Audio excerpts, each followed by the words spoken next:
This book is intended for students who are just beginning in archaeology. And I should point out it's not intended simply for students whose goal is to become an archaeologist, but also for students who are just interested in the topic and kind of expanding their knowledge of the world. We've worked very hard to streamline the information and to construct it and scaffold it to allow you to make your way through a complex topic that covers millions of years of time and is global in scope. So there are excellent maps and timelines, glossaries, but we've also tried to make it exciting. We've tried to show the relevance of archaeology to contemporary issues, and we've tried to bring you off of the sidelines and into the game, if you will, to try to show you how archaeologists are able to make claims about the human past and the methods that are used and how those methods fit into the knowledge claims that we make, which is the kind of bulk of the material of the book.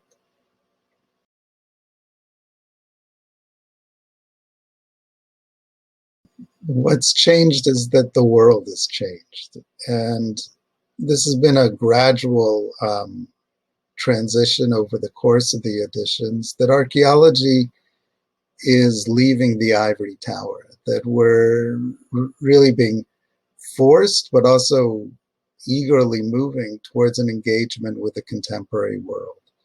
So this new edition, there's new material. I mean, there are new discoveries all of the time, and those are reflected in the book. It's very up to date.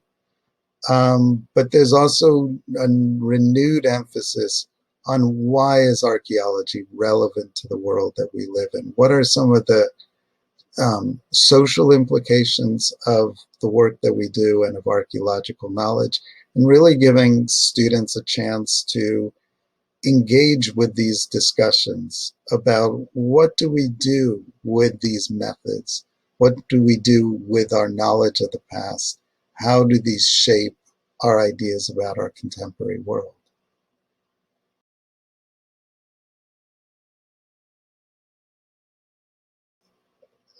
One of my first teaching gigs was at Brandeis University. And the chair at the time took me aside and he said, you know, I'm going to tell you how to teach this course that you've taken on, which was teach what you know. And I thought that was very insightful. That, of course, we have to cover material, but students learn from our excitement and our engagement. So it's not teach exclusively what you know, but connect to that inner core of why does this interest you? What is your own work that's driving you forward on a daily basis? If you can connect that to the subject matter and to what the students are learning, you'll energize them. If you can connect the local place that you're teaching from to the subject matter, that will be deeply empowering. I think one of the missteps we've taken in North American archaeology is to move too fast away from the local. But all of us work in places with very interesting archaeological heritage.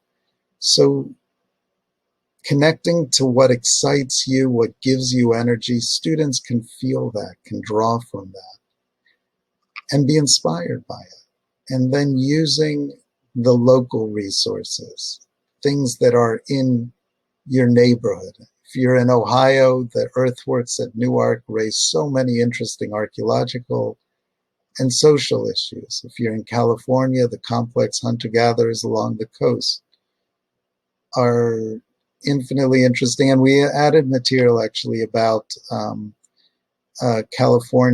native Californians' use of botanical resources. Wherever you are, these resources exist, and the extent that you can hook into them will add tremendously to your teaching.